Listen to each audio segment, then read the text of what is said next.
अस्सलाम वालेकुम नाजरीन द नन ورځ اهم ترین ویلاګ سره زم اجازه یوسف زی کتونکو په نننی ویلاګ کې به زه خبره کوم چې زمونږ خطا د عالمی طاقتونو ترمنځ د ګریډ گیم لپاره د میدان جنگ په توګه باندې استعمال شوی دا.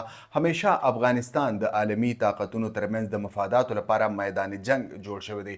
کتونکو د پروګرام باقاعده آغاز نړوان تاسو ته درخواست دی چې زما د ویلاګ لایک کړئ او دغه رنګ زما یوټیوب چینل سبسکرایب کړئ او په کمنټ باکس کې خپل کمنټ پرېږدوئ چې ماته پته لګي چې ستاسو تاثرات څه دي. کتونکو د پروګرام باقاعده آغاز وکوم چې افغانستان همیشه د عالمي طاقتونو ترمنځ د مفاداتو لپاره د میدان جنگ په توګه استعمال کړی شوی دی. پخوا راهیسې که چېرې برټش انډیا وي یا سابق روسي امپایر یعنې زار امپایر وي، د دې ترمنځ چې کومې جګړې شوې هغه هم د افغانستان چې کوم سټریټیجیک اهمیت دی د دې له وجې افغانستان د هغه وخت چې کوم ګریډ ګیم و میدان جنگ جوړ شو. د دې وروستو سوویت یونین او د امریکې ترمنځ چې کومه سړه جګړه وه په هغې کې پریکټیکل جنگ چې کوم شو هغه په افغانستان کې کله چې سوویت یونین په 1979 کې اټیک وکړ، حمله یې وکړله، دا ملک یې قبضه کړو. د دې په جواب کې امریکې د سوویت یونین چې کوم مخالف طاقتونو که هغه افغان مجاهدینو که هغه پاکستانو یا نور عرب هیوادونو هغوی له پیسه ورکړله، امداد ورکړه، وسله یې ورکړله او په باقاعده توګه امریکا د جنگ ته راودانګل. نو دا همیشه د ګریډ طاقتونو لپاره د ګریډ گیم په توګه استعمال شوی دی افغانستان.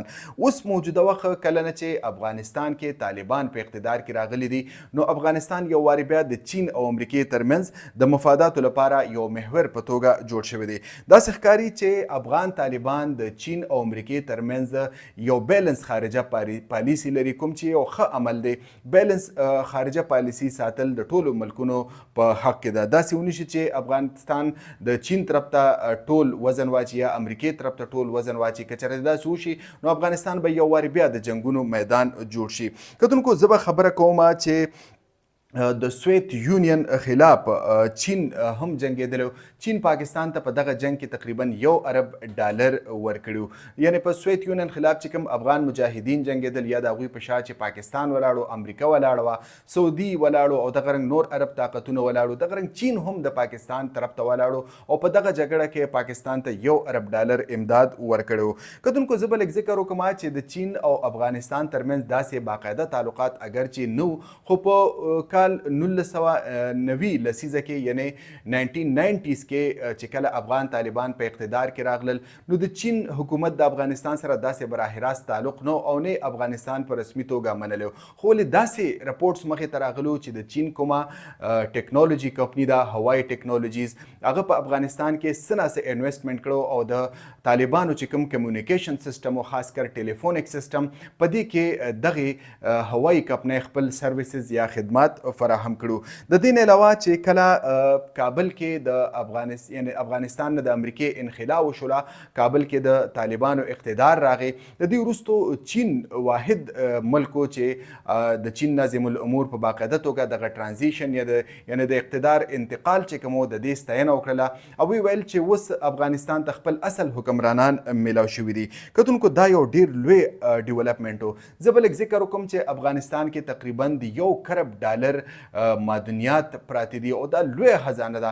دا دومره لویه خزانه ده چې د هندوستان سره فارن ریزرو تقریبا $900 ارب دي. د دې نه تقریبا $200 ارب سیوا دي، یعنې $1,000 ارب په افغانستان کې معدنیات پراته دي. په دې کې لیتیم دی، په دې کې ګولډ دی، په دې کې فولاد دی، په دې کې زنک دی، په دې کې لیډ دی، یو شمېر نور قدرتي او قیمتي معدنیات په افغانستان کې پراته دي. او اوس دا طاقتونه غواړي یعنې چین او امریکا چې د دغې معدنیاتو لپاره دوی وجنګیږي. کتونکو زه به لږ ذکر وکړم چې چین اولنی هیواد و چې په باقاعده توګه افغانستان ته خپل سفیر واستاوه په سپتمبر کال 2023 کې، یعنې د اقتدار کې د راتګ نه تقریبا کال وروستو چین اولنی هیواد و چې افغانستان ته خپل سفیر ولیږو. د دې وروستو په جنوري کال 2023 کې یعنې تیر کال افغانستان کې چې کوم د چین سفیر د راتګ نه وروستو بیا په یعنې جنوري 2024 کې چې کله افغانستان د چین لپاره لپاره خپل سفیر وټاکو نو د چین صدر شي جین پینګ په باقاعده توګه دغه هرکلی وکړه او دغه سفارتي اسناد قبول کړه. دا یو ډیر غټ ډیولپمنټ و.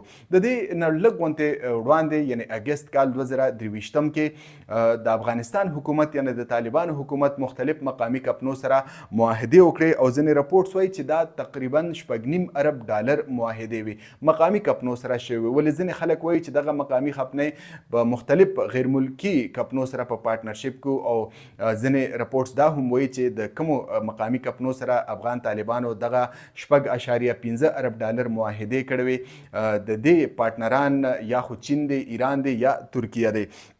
د دغه کمپنو کار دا و چې په افغانستان کې سره زر او دغه رنګ زنک، فولاد او یو شمېر نور چې کوم قدرتي معدنیات دي دا د افغانستان نه وباسي. خو د چین لپاره د ټولو نه لوی رکاوټ چې کوم په افغانستان کې مواصلاتي نظام نو یعنی روډ او کمیونیکیشن نظام چې کوم دا ډیر زیات خراب و. نو چین دا غواړي چې افغانستان په باقاعده توګه د روډ اینڈ بیلټ انیشیټیو چې کوم د بی آر آی بیلټ اینڈ روډ انیشیټیو د دې برخه وګرځي او په افغانستان کې د روډونو یو انفراستراکچر قایم کړي چې په افغانستان کې کوم قدرتي معدنیات دي دا په طریقه باندې چین ته ترانسفر کړي. د دې لپاره تقریبا په کال 2014 کې نه چې کله په افغانستان باندې د ډاکټر اشرف غنی حکومت په هغه وخت کې معاهده شو یو میمورندم اف انډرسټینډینګ ساين شو، مفاهمتي یادداشت باندې لاسلیک شو. د دې مقصد دا و چې افغانستان په باقاعده توګه بی آر آی یعنی بیلټ اینڈ روډ انیشیټیو کې شامل کړي او د دې په شا باندې د چین سیاست دا و چې په افغانستان کې څومره منرل دي په هغې کې معاهدې وکړي او په باقاعده په طریقې سره دغه د افغانستان نه وباسي او چین ته ولېږي. د دې نه علاوه د چین غټ مقصد دا هم دی یعنی چې کله افغانستان کې طالبان په کال 2021 کې په اقتدار کې راغلل د چین غټ مقصد دا دی چې په افغانستان کې کم جنګیالي دي د یوګرز په سینکیان کې چې کم یوګرز مسلمانان دي او د هغه ځای چې کوم یو میلیټنټ تنظیم دی ایست ترکستان اسلامیک موومنټ چې کوم دی د دې جنګیالي گرفتار کړي او دا چین ته حواله کړي یا افغانستان په باقاعده توګه د دغه جنګیالو سره خپل روابط ختم کړي. د چین په ممکنه توګه دا دوه مقاصد کېدلی شي خو تر دې دمه د چین په دې دوه مقصدونو کې کامیابي په نظر نه راځي. د دې نه علاوه زه بل ذکر وکړم چې د افغانستان سابق صدر امرالله صالح یو ټویټ کړو 13 ورځو کې. د هغه د ټویټ مقصد دا و چې ګنې چین په افغانستان کې لوټ مار شروع کړی دی. دغه مقصد په چین کې چې کوم قدرتي معدنیات دي منرلز دي هغې طرف ته د هغې اشاره وه چې ګنې چین په افغانستان کې لوټ مار شروع کړی دی. امرالله صالح هغه کس دی کله چې په افغانستان باندې امریکې حمله وکړله نو د هغوی سهولتکاران افغانان چې کوم په هغې کې یو امرالله صالح هم و. نن تاسو ګورئ چې هغه کله په یو ملک کې کله د مغرب په یو ملک کې کله د مغرب په بل ملک کې ژوند کوي په باقاعده توګه هغه د امریکې کس ګڼل کېږي. نو د هغه چې کوم فرسټریشن دی د هغې نه د مغرب فرسټریشن هم په نظر راځي. کتونکو چې کله نه افغانستان کې طالبان په حکومت کې راغلي دي نو اگر چې د بایډن انتظامیې سره د هغوی تعلقات ډیر زیات اگر چې خراب نو خو هم نو د دواړو ملکونو ترمنځ تعلقات بهتر هم نو. کله چې ډونالډ ټرمپ په اقتدار کې راغلی دی نو هغه یو ریټریک شروع کړی دی چې په افغانستان کې باګرام ایربیس دی دا د امریکې په کار و ځکه چې د باګرام ایربیس نه چین نږدې دی یعنې د چین خلاف چې کوم ګریډ گیم چلیږي د ډونالډ ټرمپ دې ته واضحه اشاره وه چې ګنې د باګرام ایربیس نه چین په باقاعده توګه یا ایران په باقاعده توګه کنټرول کېدلی شي. خو افغان طالبان په دې موډ کې نه دی چې ګنې باګرام ایربیس چین ته دوباره ورکړي. د دې نه علاوه ډونالډ ټرمپ دا هم وایي چې په افغانستان کې د امریکې نه کومه وسله پاتې شوې ده یا دفاعي سازو سامان دا انتهایی جدید سامان دی په افغانستان کې پاتې شوی دی. طالبان وایي چې دا مال غنیمت دی خو امریکا دا وایي چې دا به موږ د افغانستان نه وباسو. خو د دې دوو مقصدونو یعنی په افغانستان کې باګرام ایربیس ترلاسه کول یا وسله چې کومه پرېښوده شوې وسله ده دا ترلاسه کول ماته محض د سر خبرې ښکاري سطحي خبرې ښکاري. د دې په شا هم لکه څنګه چې په افغانستان کې د چین مفادات دي د چین دلچسپي د دغه شان د امریکې هم مفادات دي ځکه چې په افغانستان کې د 1 کرب ډالر قیمتي معدنیات پراته دي پای کې ګولډ دی پای کې تیل دی. د چین او د افغانستان ترمنځ د تیلو معاهدې هم شوي دي. د دې نه وروستو یعنی زما دا خیال دی چې ګنې د باګرام ایربیس ترلاسه کول یا وسلې ترلاسه کول د امریکې مقصد نه دی. د دې په شا د چین په شانتې امریکا هم دا غواړي چې په افغانستان کې کوم قدرتي وسایل دي په دې باندې قبضه وکړي یا د افغانستان سره داسې معاهدې وکړي چې ګنې چین له کومه حصه ورکول کېږي امریکې له دې هم په دې کې حصه ورکړی شي. کتونکو د افغانستان د دواړو هیوادونو لپاره یو بیلنس پالیسي ساتلې کړې ده. دوه هیوادونو لپاره یعنی امریکا او چین سره افغان طالبان دا کوشش کوي چې یو بیلنس پالیسی قائم شي. زه به لږ ذکر وکم چې د افغانستان د حکومت ترجمان ذبیح الله مجاهد یو بیان راغلی دی، دا ډیر زیات اهم ترین بیان دی. هغه وایي چې په کابل کې د امریکای د سفارتخانې د بحالۍ لپاره مذاکرات شروع دي د کابل انتظامیه او د واشنگټن انتظامیه ترمنځ.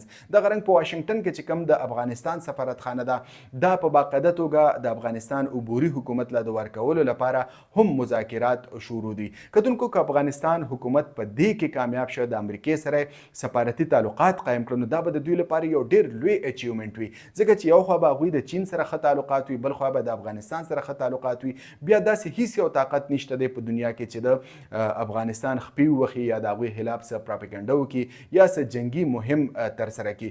دا به ډېر غټ اچیومنټ د افغان طالبانو لپاره که د امریکې سره هغوی ښه تعلقات قایم کړي. کتونکو یعنی فارن پالیسي کې یعنی خارجه پالیسو کې انټرنیشنل ریلیشن کې دې ته نه ګڼل کېږي چې بهی دلته د حقوقو خلاف ورزي کېږي یا دلته چې کوم فیشسټ رژیم دی یا غیر جمهوري رژیم دی دې ته نشي کتلی شي، بس صرف مفاداتو ته کتلی شي. که چېرته د امریکې مفادات په دې کې د افغانستان سره چې کوم معاهدې کېږي یا د خبرې اترې کېږي، که امریکا په دې کې کامیابه شوله خپل مفادات ترسره کولی شروع کړل نو په افغانستان کې چې کوم د زنانو حقوق دي یا چې کوم د زنانو لپاره د تعلیم مسله ده یا د روزګار مسله ده، اگر چې طالبان به په څه ناڅه وخت کې دې ته رضا شي خو امریکا به دې ته زما خیال دی نه ګوري او هغوی به خپل مفادات ترسره کوي. تاسو ګورئ چې یوکرین جګړه کې د امریکې مفاد دا دی چې یو خوا به د روس سره د هغوی تعلق ښه شي د یوکرین د جګړې د خاتمې کې، نو بل خوا به یوکرین سره هغوی دا معاهده کول غواړي، یعنی 500 ارب ډالر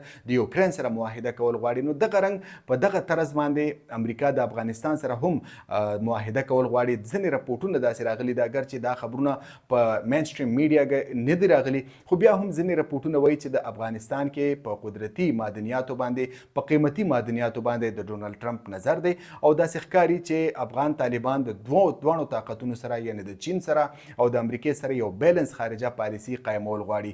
کتونکو دا د نننۍ ورځ اهم ترین ویلاګ، راتلونکي ویلاګ پورې اجازه یوسفزۍ ته اجازت ورکړئ. د الله په امان.